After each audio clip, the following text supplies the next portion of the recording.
Assalamualaikum warahmatullahi wabarakatuh. Jumpa lagi bersama saya Adi di channel Ngulik Sejarah. Dan pada video kali ini saya akan kembali lagi membacakan suatu kisah misteri. Kali ini masih tetap berjudul Amarah Dendam dari Alam Kematian, memasuki part yang ketiga. Jadi untuk kalian yang belum menonton part sebelumnya, saya sarankan untuk kalian menontonnya terlebih dahulu, agar kalian paham keseluruhan alur ceritanya. Yuk, daripada kita lama-lama, daripada kita penasaran bagaimana kelanjutannya, mari kita langsung saja menuju ke kelanjutan ceritanya.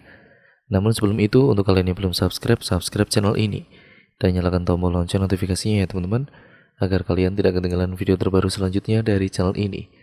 Yuk langsung saja kita mulai ceritanya.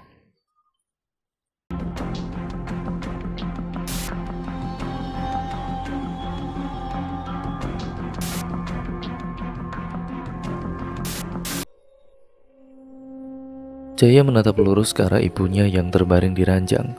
Setelah meminum obat dari mantri, wanita berbaya itu tertidur lelap bagaikan bayi.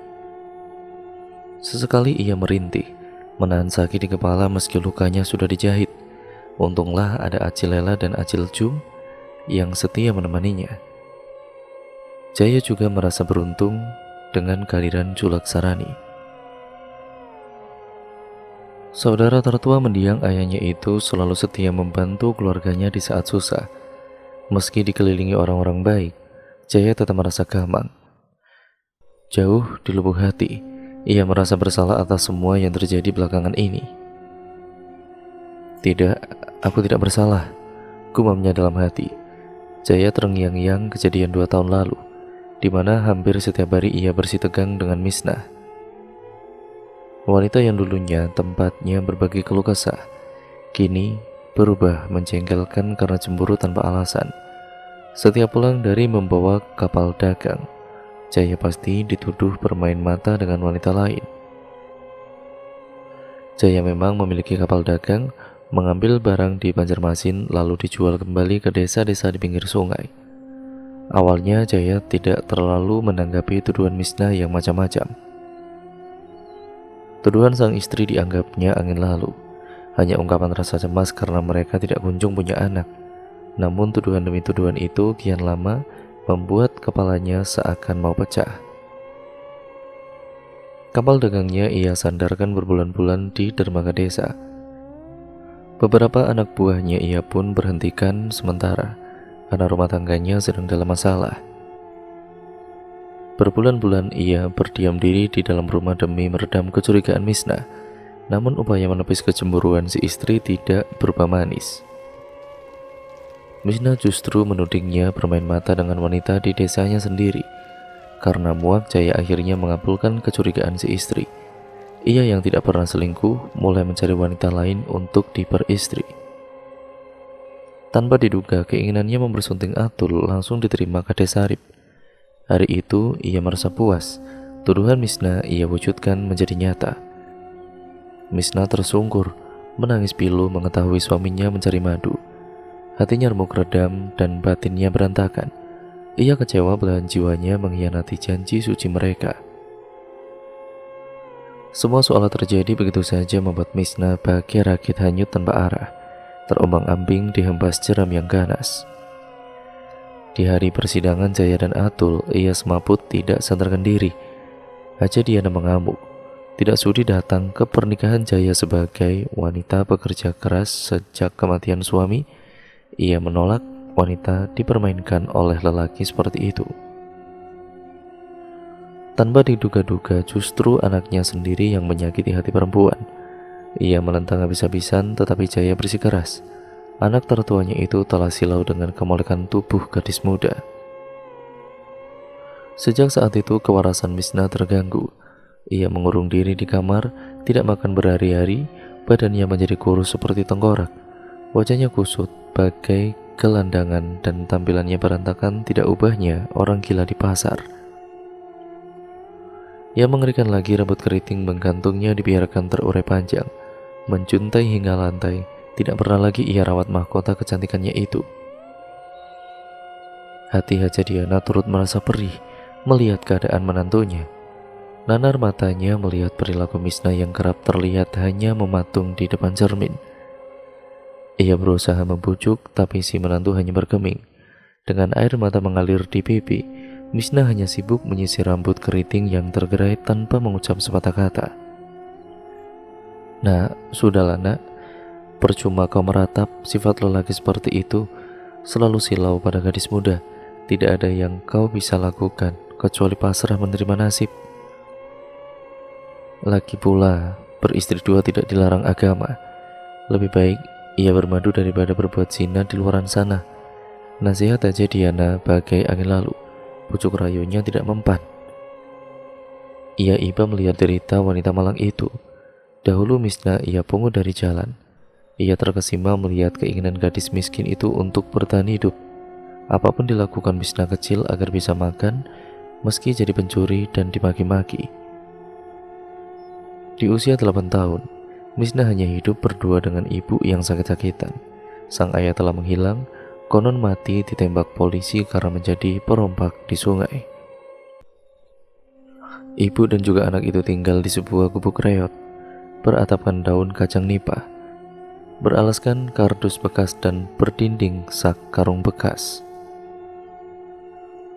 Sebenarnya, gubuk itu bekas kandang kambing milik tetua kampung yang tidak lagi digunakan. Apabila malam mereka kedinginan, apabila hujan mereka kebasahan. Demi bisa makan, Misna mengumpulkan beras yang tercecer di pasar. Kadang meminta-minta, kadang mencuri daun singkong tetangga. Kelaparan sudah jadi derita sehari-hari. Sehari makan nasi, 3 hari makan angin. Kadang ada orang yang berbaik hati memberi sebungkus mie instan yang bisa dibagi untuk 3 hari. Mata Misna berkaca-kaca. Ia rela tidak makan asalkan sang ibu masih bisa bertahan hidup. Merebus air di tungku kayu menggunakan bekas kaleng biskuit. Potongan mie itu ditambahi daun singkong supaya ibu yang terbaring sakit bisa kenyang. Sungguh menyayat hati. Di usia yang sangat belia, gadis kecil itu telah menjadi tulang punggung keluarga. Apabila Misna berjalan menyusuri kampung, ia pasti akan mendapat perlakuan kasar dari anak-anak seusianya.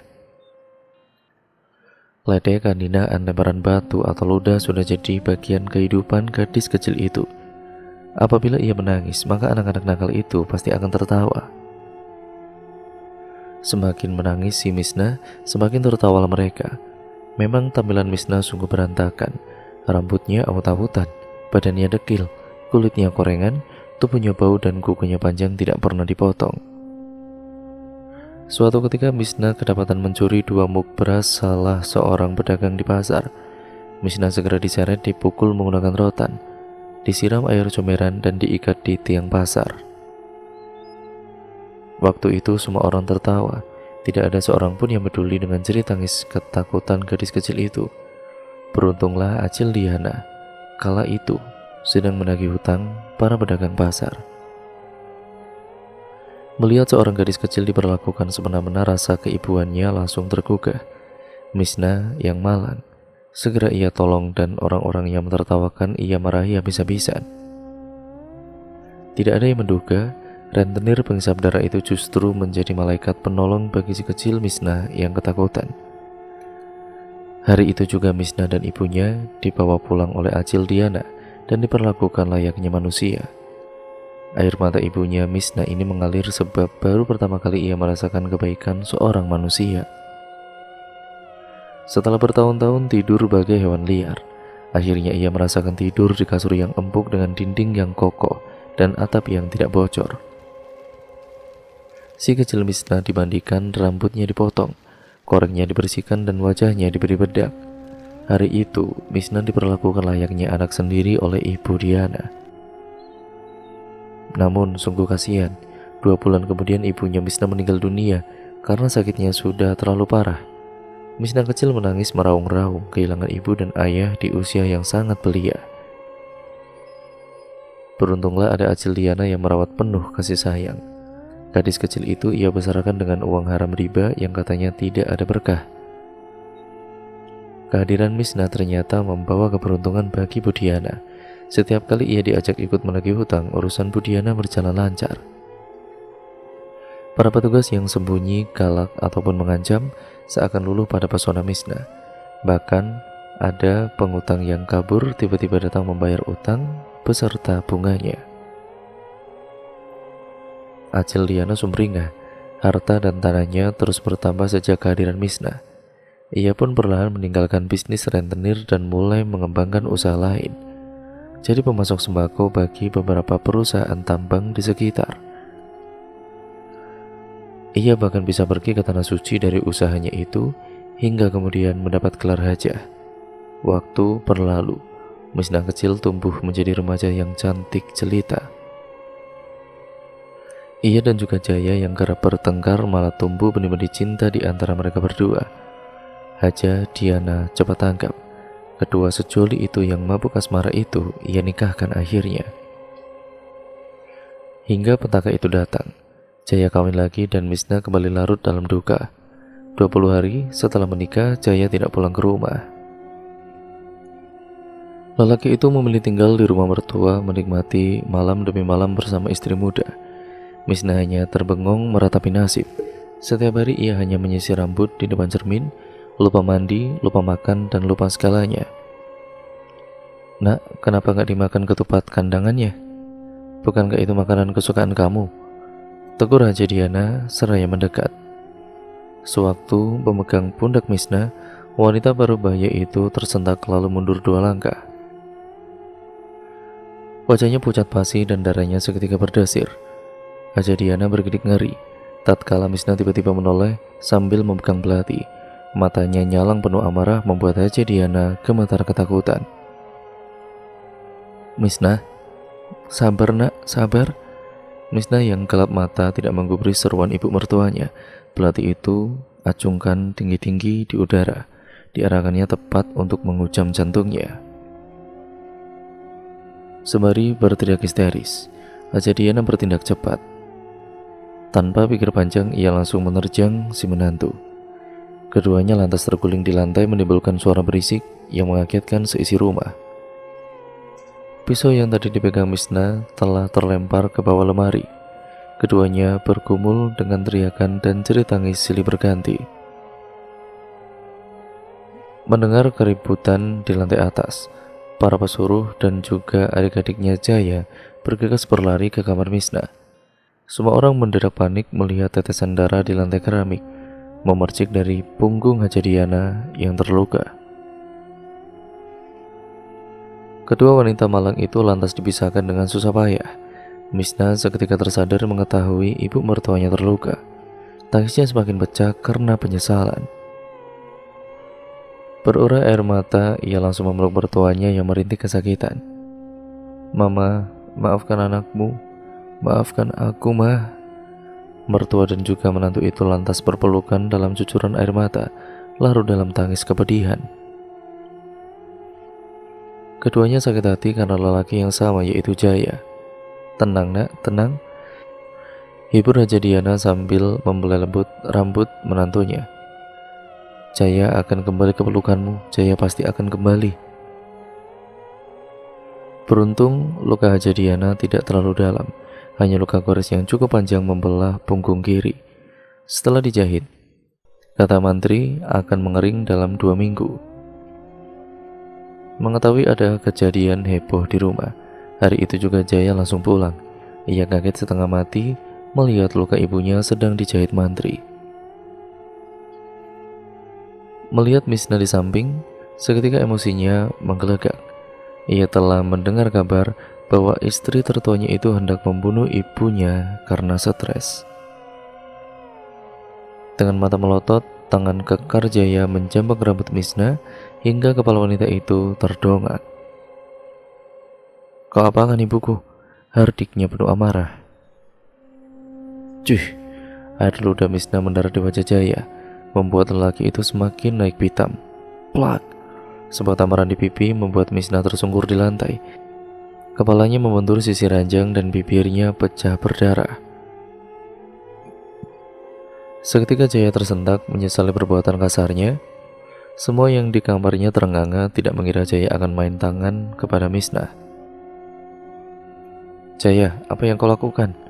Bentak Haja Diana menahan perih. Tergopoh Jaya berhamburan hendak memeluk sang istri, tapi kadung ditepis Misna. Wanita di hadapannya terisak karena perih di hati. Bukan karena tamparan di pipi, Tapi karena si suami telah berani bermain tangan, Misna mendongak menatap Jaya dengan air mata mengalir di sudut pipi. "Ceraikan aku," serunya dengan lantang, bagaikan petir di siang bolong. Jaya terkejut dengan lontaran kata dari mulut Misna. Tidak hanya Jaya, tapi ibu mertua mantri dan semua orang yang berada di kamar terkejut dengan ucapan Misna. Wanita itu terlihat teguh dengan ucapannya, mengganti cintanya menjadi benci kepada suami. Melihat keadaan semakin runyam, Acilela dan Ijum bergegas membawa Misna ke ruangan lain, menenangkannya. Malam itu pertama kalinya Jaya tidur di rumah setelah pamit pada istri muda dan mertua. Berhari-hari ia meminta maaf, tapi Misna tetap tidak bicara. Rasa cinta di hati wanita itu telah berubah menjadi rasa jijik, bukan kepalang. Namun, Jaya bersikukuh tidak mau menceraikan Misna. Ia berjanji berlaku adil, membagi cintanya kepada kedua wanita itu sama rata. Waktu terus bergulir, Misna semakin hilang rasa cinta kepada Jaya. Pada bulan ketiga usai menikah, Jaya pun justru membangun kamar di halaman belakang, lengkap dengan kolam ikan dan taman kecil. Sakit hati Misna semakin menjadi mengetahui ia tinggal serumah dengan madunya. Beberapa kali ia terlihat memegang belati menatap dari jendela kamarnya ke arah kamar Atul yang tengah mengandung. Kalau tidak ada Haja Diana yang mengawasi, bisa saja Misna berbuat nekat. Misna sebenarnya ingin lari dari rumah, tapi Haja Diana menghalanginya.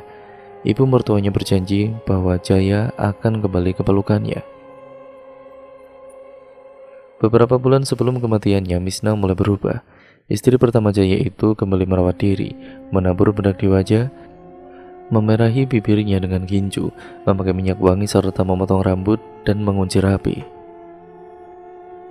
Jaya terkesima dengan kecantikan Misna yang seolah kembali menjelma menjadi wanita muda.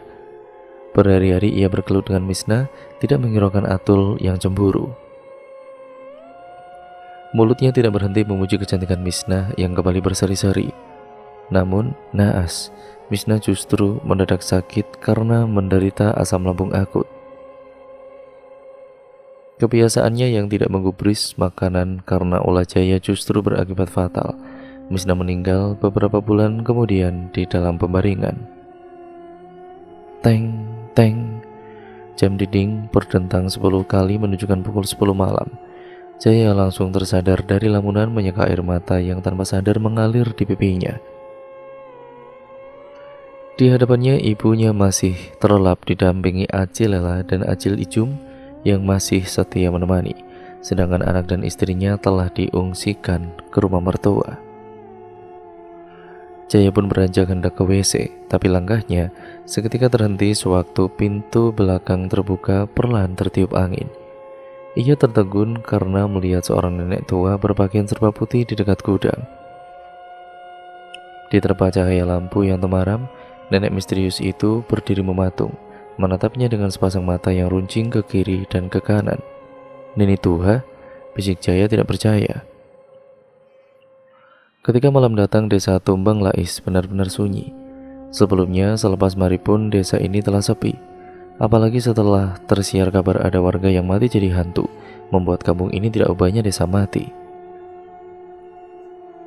Saat-saat seperti ini, biasanya ada beberapa warga yang membawa serepang untuk menombak ikan di sungai, menyusuri lanting demi lanting. Akan tetapi tampaknya malam ini mereka lebih memilih berdiam diri di dalam rumah sambil menonton sinetron di televisi. Tiang listrik dipukul 8 kali oleh seorang petugas penjaga malam, menunjukkan waktu telah jam 8 malam. 3 orang pria asing melangkah dari penginapan terapung yang ada di dermaga, berjalan menyusuri desa yang sunyi. Tujuan mereka bukanlah ke hulu atau ke hilir, tapi ke darat.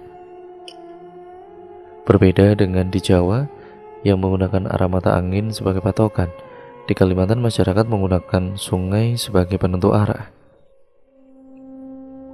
Darat adalah untuk daerah yang posisinya jauh dari bantaran sungai. 3 orang itu terus melangkah di malam yang sunyi tanpa bertemu siapapun di sepanjang jalan. Hanya satu orang yang mempunyai senter, yaitu yang paling tua dan berpengalaman. Dua orang lainnya yang masih muda hanya mengandalkan cahaya temaram dari lampu teras rumah warga. Tiga orang itu bergerak terburu-buru sewaktu lampu rumah yang mereka tuju mulai terlihat samar-samar dari kejauhan. Pukul 9 malam, suasana duka masih menyelimuti kediaman mendiang Apri. Waktu itu rumah kecil di ujung kampung itu baru selesai mengadakan tahlilan. Lampu-lampu telah dimatikan, kecuali lampu teras dan lampu kamar. Di pembaringan, ayah dan juga ibunya Apri tidak sanggup menahan sedih. Walau si ayah berusaha mengikhlaskan, tapi si ibu sangat tidak terima. Wanita malang itu larut dalam duka. Hatinya hancur sehancur-hancurnya perasaannya seorang ibu, dan meski anaknya kerap membuat onar, tapi ibu tetaplah ibu. Ia tidak terima anaknya meninggal dengan cara mengenaskan, muntah darah dan tubuh membiru. Ya, belum usai ayah dan ibunya Apri meratapi kesedihan, mereka dikagetkan dengan suara ketukan di pintu depan yang diiringi ucapan salam. Awalnya mereka tidak menghiraukan karena sangat awam orang kampung bertamu semalam ini. Apalagi kabar Misna bangkit jadi hantu membuat penduduk takut keluar rumah. Namun suara ketukan dan ucapan salam semakin kencang, membuat pasangan suami itu saling lirik. Didiamkan beberapa menit, kedoran pintu depan tidak juga berhenti hingga kaca jendela bergetar. Karena kesal, si suami akhirnya bangkit. "Waalaikumsalam," jawab ayahnya Apri. Setelah pintu dibuka, ia kaget dengan tiga orang tamu yang berdiri di hadapannya. Ternyata para tamunya adalah tiga orang polisi yang tadi sore ada di makam Misna. Ayahnya mendiang Apri mempersilahkan para tamunya masuk. Lampu dinyalakan dan kopi dihidangkan. Malam itu, rumah mendiang Apri menjadi ramai dengan suara-suara obrolan penuh kecurigaan. Julak Sarani duduk termenung di depan pondoknya, menikmati kopi di balai-balai, ditemani cahaya bulan. Ia sibuk mengutak-atik radio tua mencari gelombang AM yang menyiarkan lagu keroncong kesukaannya. Memang, malam ini ia sengaja tidur di ladang, sedangkan anak dan juga istri berada di rumah.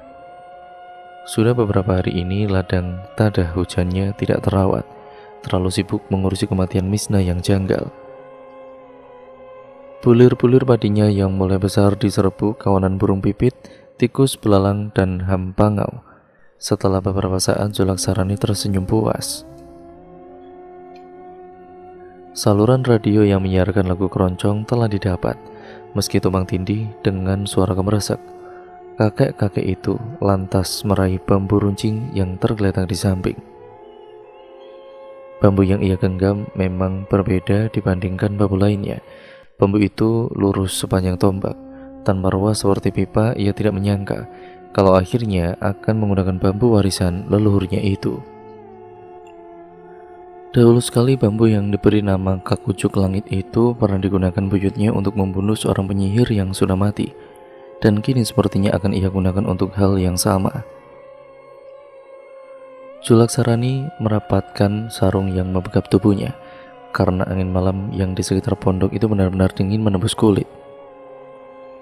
Seketika ia merasa was-was tatkala embusan angin yang sangat pelan membuat bulu-bulu halus di lengan dan tengkuknya berdiri tegak. Julak Sarani celingak-celinguk karena merasa ada yang memperhatikan.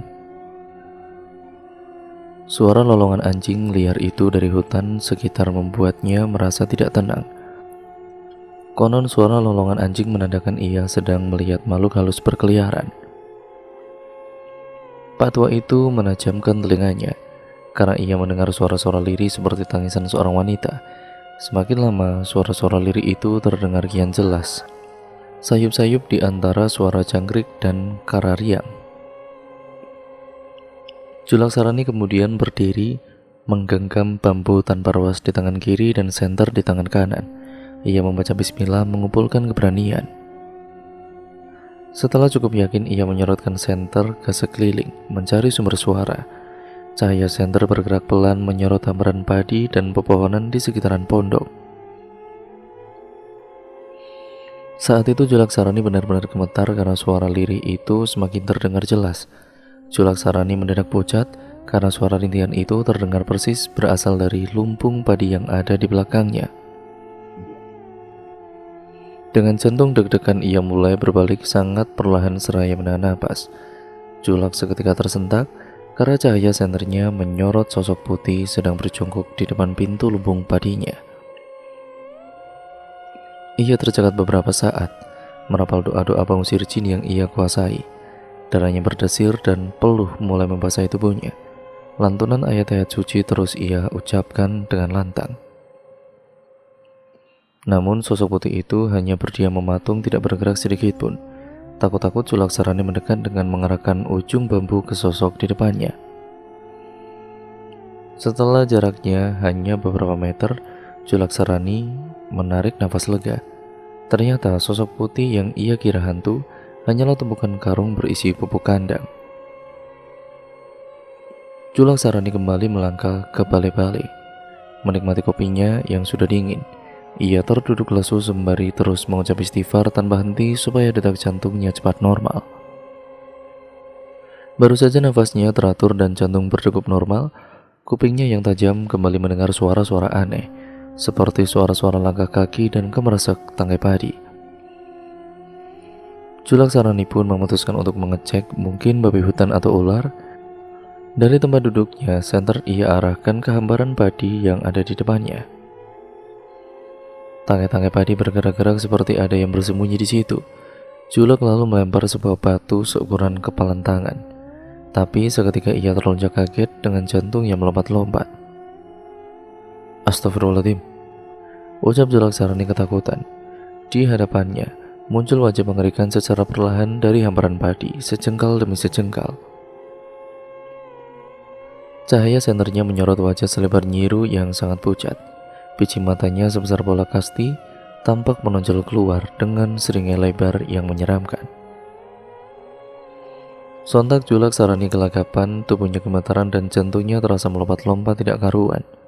Astagfirullahaladzim, astagfirullahaladzim, astagfirullahaladzim. Julak mengucap istighfar berulang-ulang dengan sangat gugup. Apalagi hantu di hadapannya telah berdiri sempurna di antara hamparan padi, berwajah lebar, rambut keriting menggantung dan berbaju putih. Julak Sarani sadar hantu itu bukanlah kuntilanak biasa. Sanda, desis Julak pasrah. Di hadapannya telah berdiri sosok Sanda, kuntilanak berwajah lebar. Kedua lengan Sanda itu bergerak-gerak aneh, memperlihatkan kuku-kukunya yang besar, bak pisang, dan tajam seperti belati. Julak merasakan tubuhnya mendadak sangat dingin bagai disiram air es. Sementara bibirnya itu bergetar mengucap doa-doa pengusir setan. Hantu Sanda itu kembali menyiringi lebar sambil melayang, lalu melesat menyerang Julak Sarani yang terpaku di tempat. Beruntung Julak cukup sigap. Bambu tanpa ruas dan cepat ia sabetkan membuat Sanda itu terpental ke belakang lalu lenyap seketika. Sedetik kemudian terdengar suara tawa melengking yang membuat bulu kuduk siapapun yang mendengar akan bergidik ngeri.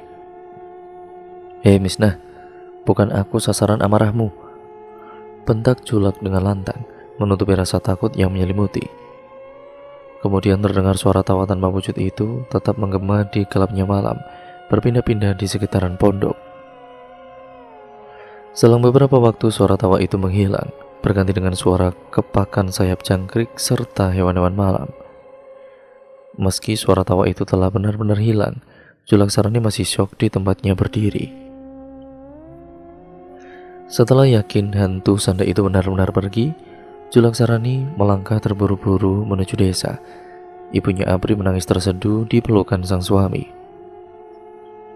Berurai air mata, ia menceritakan detail demi detail kejadian tragis yang menyebabkan anaknya mati dengan cara tidak wajar. Kecuali Letnan Johar, dua orang polisi muda yang duduk di hadapannya kadang bergidik, kadang mendelik, dan kadang saling lirik. Hanya Letnan Johar yang memperhatikan dengan seksama, menyerap kata demi kata seraya menyalakan tombol play dan record pada Walkman yang ia taruh di atas meja. Sedangkan dua orang polisi di sampingnya, mereka antara percaya dan tidak percaya dengan penuturan ibunya almarhum Apri. Pak polisi, sebaiknya Kamu hati-hati. Kampung ini dikuasai oleh Nini Tuha. Kalau tidak kamu akan celaka seperti anak saya. Ibunya Apri meraung-raung dalam pelukan suami. Tubuhnya sampai berguncang-guncang karena sesenggukan. Si tua Johar tercenung beberapa saat. Akalnya sulit menerima ada orang mati karena perkara gaib. Ia memang pernah sekali melihat hantu, tapi itu dahulu sekali waktu ia masih muda. Kata ibunya Apri barusan anaknya tewas karena kutukan Nini Tuha. Malam kedua setelah penguburan Misna, Apri sempat melihat nenek aneh itu di pemakaman. Waktu itu, sekitar pukul 12 malam, Apri baru pulang menonton acara dangdutan di desa yang berada di hilir sungai. Sewaktu melewati pemakaman, ia melihat seorang nenek bertingkah mencurigakan. Sadar yang ia lihat adalah Nini Tuha, Apri langsung lari ke rumah dalam keadaan ketakutan. Malam berikutnya, Apri tewas mengenaskan bermandikan darahnya sendiri. Keesokan paginya, tersiar kabar bahwa jasad Misna telah dicuri. Melihat si ibu masih berurai air mata, Letnan Johar lantas menoleh kepada ayahnya Apri yang tampak lebih tenang. Sebagai polisi, ia harus mengesampingkan hal mistis terkait kematian seseorang. Baginya, seseorang akan mati karena sakit, kecelakaan, bunuh diri, atau dibunuh. Sanak, tolong gambarkan bagaimana kondisi tubuh anak kamu sewaktu hendak dimandikan. Pinta Johar. Ayahnya Apri menarik nafas panjang, mengingat-ingat kondisi jenazah anaknya sebelum dikuburkan.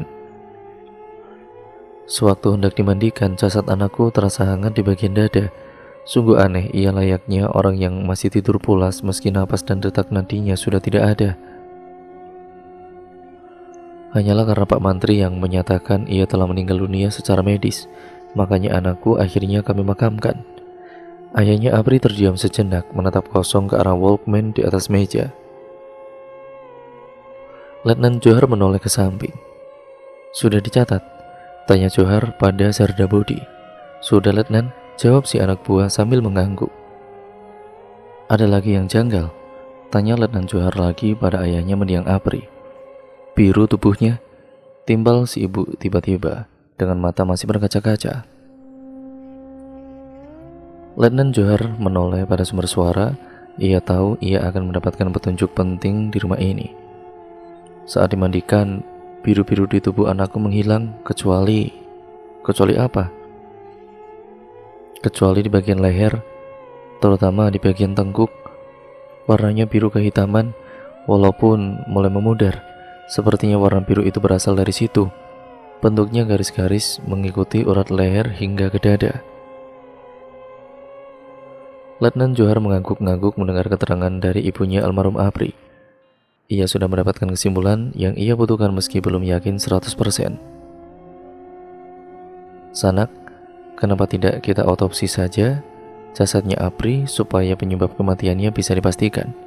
Usul Letnan Johar. Pasangan suami istri itu menggeleng. Mereka merasa kasihan dengan jasad si anak apabila makamnya harus dibongkar lagi. Lagi pula, otopsi hanya bisa dilakukan di rumah sakit di ibu kota kabupaten yang jaraknya 8 jam perjalanan. Itu pun harus ditempuh melalui sungai dan darat. Belum lagi masalah biaya dan larangan agama, meski ada perbedaan pandangan di kalangan ulama. Baiklah, aku menghormati keputusan kalian, ungkap polisi Johar. Polisi syarat pengalaman itu mengernyitkan dahi, sedang berpikir. Hilangnya jasad Misna, kematian Apri yang tidak wajar, serta munculnya sosok Nini Tuha di pemakaman, ia yakin saling berkaitan. Karena malam semakin larut dan informasi tambahan sudah didapat, Letnan Johar mengajak kedua anak buahnya pamit. Ayah dan juga ibunya Apri pun mengantarkan mereka ke depan.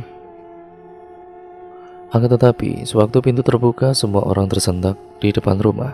Di halaman yang berubah tanah liat, terdapat pemandangan yang sangat ganjil. Seekor burung hantu berukuran lebih besar dari ayam aduan tegak menghadang di tengah jalan. Ayah dan ibunya Apri seketika gemetar, seolah kutukan akan segera mengambil mereka. Sebagai polisi yang berpengalaman, Letnan Johar dapat menangkap ekspresi ketakutan di wajah pasangan suami istri itu. Tetapi sikap berbeda justru ditunjukkan oleh dua orang polisi muda lainnya. Pratu Berto yang paling muda bergegas mengambil sapu, hendak memukul burung hantu itu. "Berhenti, biarkan," tegur ayahnya Apri. Pratu Berto melirik ke arah Johar dan dibalas dengan anggukan. Polisi muda itu dengan terpaksa mengurungkan niat dan meletakkan sapu di tempatnya. "Jangan diganggu, burung hantu itu peliharaan ini Tuha," terang ayahnya Apri dengan nada khawatir. Letnan Johar hanya diam mematung, menatap lekat-lekat mata bulat besar si burung hantu yang ada di hadapannya. Ia seketika tersentak, mundur 2 langkah, lalu meraih pistol revolvernya dan kemudian menggenggamnya sangat erat. Pistol koboi itu bahkan mengeluarkan bunyi getaran besi karena saking eratnya genggaman Johar. "Nini Tuha," dengusnya. Karena saat beradu mata dengan burung hantu itu, ia merasa sedang beradu mata dengan seorang manusia. Selama beberapa detik, Jaya termangu, tidak yakin dengan apa yang ia lihat. Setelah menepis rasa takut, ia melangkah perlahan melewati pintu belakang dan menyusuri selasar yang temaram. Jaya menahan napas, karena semakin dekat sosok nenek itu terlihat semakin jelas. Berdiri mematung, memamerkan wajahnya yang keriput. Entah atas dorongan apa, Jaya justru nekat mendekat. Tatkala jaraknya hanya 5 langkah, ia segera menarik nafas lega. Sosok yang ia kira Nini Tuha ternyata hanyalah sarung jarik yang belum diangkat dari jemuran. Namun sorot matanya menatap ada yang aneh dengan gudang yang ada di hadapannya. Ia pun melangkah, membuka pintu gudang yang tidak terkunci dan membiarkannya terbuka. "Minyak perunduk," desisnya. Setelah memencet saklar lampu, Jaya lantas mengacak-ngacak isi gudang. Pakai kesehatanan ia membongkar lemari-lemari tua, vas bunga tidak terpakai, ember, meja, dan barang-barang terbengkalai lainnya. Tidak dihiraukannya debu dan sarang laba-laba. Jaya sangat yakin minyak perunduk itu disembunyikan Misna di gudang ini. Hampir 1 jam berlalu, Jaya belum menemukan apa yang ia cari. Tubuhnya telah basah bercucuran keringat dan napasnya ngos-ngosan. Meski angin malam pun berhembus kencang melalui pintu yang menganga. Jaya mengatur nafas, duduk bersandar pada salah satu kursi plastik. Ia merasa tenggorokannya sangat sakit karena kehausan. Sebenarnya ia ingin menyudahi pencariannya malam itu, beranjak ke dapur dan mencari segelas air. Akan tetapi ia urungkan niat itu ketika sudut matanya menangkap benda yang mencurigakan di balik tumpukan sayatan karpet usang.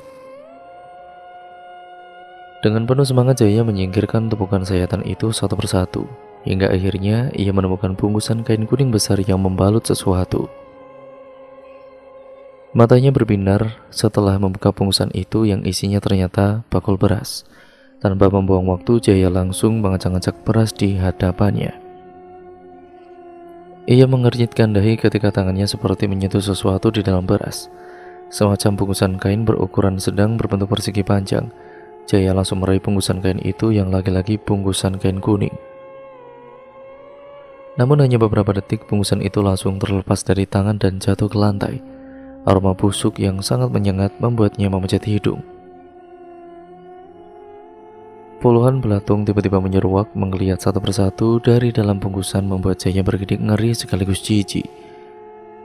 Apa yang ia saksikan membuat perutnya tiba-tiba mual. Jaya pun muntah sejadi-jadinya. Ia muntah berkali-kali di lantai hingga tubuhnya lemas dan matanya berair. "Astagfirullahaladzim, astagfirullahaladzim," gumamnya berulang-ulang. Setelah kondisinya membaik, Jaya menyeka sisa-sisa muntahan di sudut bibirnya. Dengan punggung tangan, ia mengatur nafas, kembali menoleh ke bungkusan kain tadi. Matanya mendadak terbelalak, bercak darah kering di bungkusan kain itu menarik perhatiannya. Diselimuti rasa penasaran, Jaya meraih kembali bungkusan itu dan membukanya hati-hati. "Astagfirullahaladzim," desahnya dengan bibir bergetar. Di genggamannya kini terpampang jelas isi bungkusan berupa pembalut dengan darah mengering, berlapis celana dalam warna merah menyala. Jaya menarik nafas panjang. Ia ingat betul celana dalam berinda itu adalah milik Misna. Belum hilang keheranannya, sebab botol kecil tiba-tiba terjatuh dari selah pembalut dan berguling di lantai. Dengan sigap, Jaya meraih botol kecil itu setelah melempar begitu saja bungkusan tadi entah kemana. Ia diam sejenak memperhatikan baik-baik botol mungil yang ia pegang. Botol itu ia angkat tinggi di terawang di bawah sinar lampu. Ternyata isinya masih tersisa seperempat. Terdapat cairan kental berwarna hitam pekat dengan jarum emas di dalamnya. Jaya memperhatikan baik-baik sampai ia terlonjak kaget. Cairan itu ternyata berupa darah yang dicampur danur, cairan tubuh mayat. Minyak berunduk, gumamnya dengan mata melotot. Konon minyak berunduk digunakan oleh para istri untuk menundukkan suaminya. Caranya digunakan tidak hanya sekedar ilmu hitam, tapi menjijikan.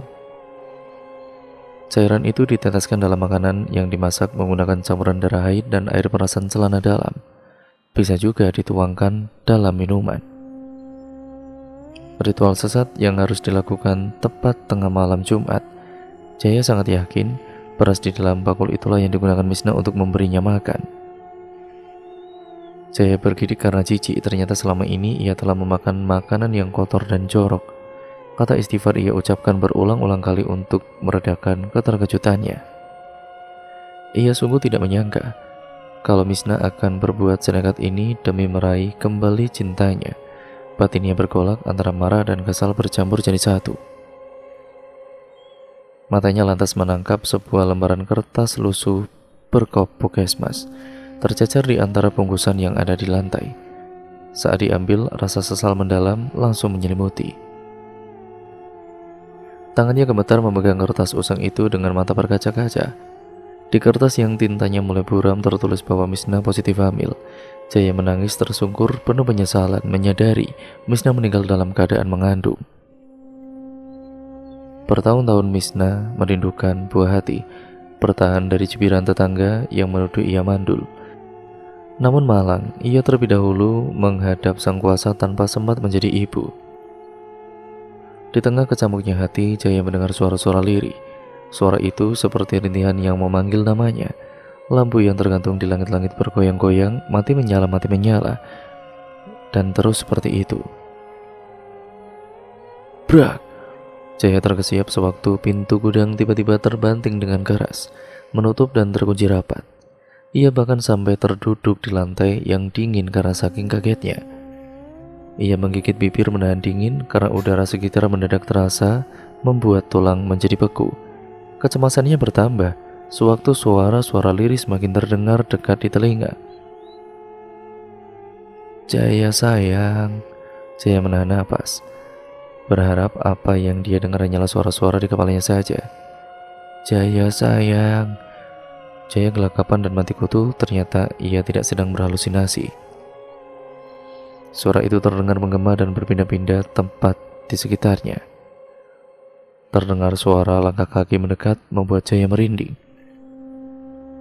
Lelaki itu semakin terenyak saat muncul jejak kaki darah, muncul satu persatu dari arah pintu dan kian mendekat. Di bawah sinar lampu yang berkedip-kedip, terlihat samar jejak kaki mengerikan itu muncul setapak demi setapak di lantai yang dingin, bergantian tapak kiri dan juga kanan, diiringi suara-suara lirih yang terus memanggil-manggil namanya. Jejak darah itu jelas sekali sedang melangkah ke arahnya.